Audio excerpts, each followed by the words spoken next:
Keseharian Soeharto setelah tidak jadi presiden. Setelah mengakhiri kepemimpinan yang panjang dan kontroversial sebagai Presiden kedua Republik Indonesia, Soeharto menemukan dirinya dalam fase kehidupan yang berbeda. Lengser dari jabatannya, Soeharto menjadi keseharian yang penuh dari sorotan publik yang pernah mengelilinginya selama puluhan tahun. Lantas seperti apakah kisah keseharian Soeharto setelah dilengsarkan dari jabatannya? Setelah dilengsarkan dari jabatan Presiden Republik Indonesia, Soeharto lebih sering mengisolasi diri di kediaman Cendana, meskipun di satu sisi para petinggi militer dan kerabat berusaha mengunjunginya. Sehari setelah dilengsarkan, Soeharto menerima sejumlah orang yang meminta dia menangani konflik internal ABRI, namun ia menolaknya. Selain Soekarno, keluarga Cendana saat itu juga menutup diri. Setelah Soeharto dilengsarkan, keluarga Cendana memilih untuk menjaga jarak. Bahkan rumah keluarga Cendana seringkali diserbu oleh demonstran yang menuduh Soekarno korupsi. Maka dari itu, Soeharto mengumpulkan keluarga Cendana di Putri Retno, Anyer, Banten pada Juli tahun 98, 2 bulan setelah ia dilengsarkan. Setelah makan di pinggir pantai, Soeharto meminta anak-anak, menantu, dan cucunya untuk menerima situasi yang pahit ini dan tetap tabah.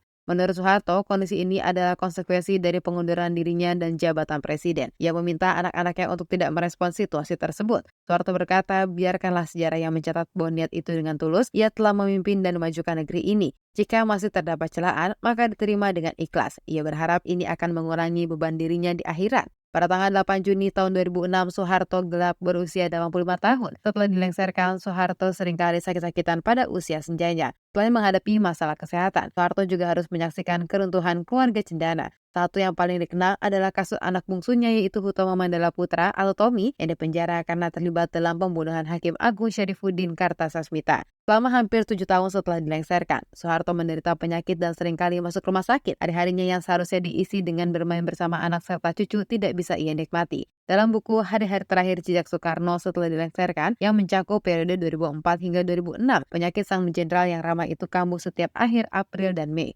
Hari-hari Soeharto berlalu dengan monoton, bahkan kembali seperti masa balita. Dia belajar makan, duduk, berjalan, dan berbicara. Semua ini dilakukan berulang-ulang hanya di dalam kamar. Itulah kehidupan Soeharto setelah pulang dari RSPP pada tanggal 31 Mei 2006.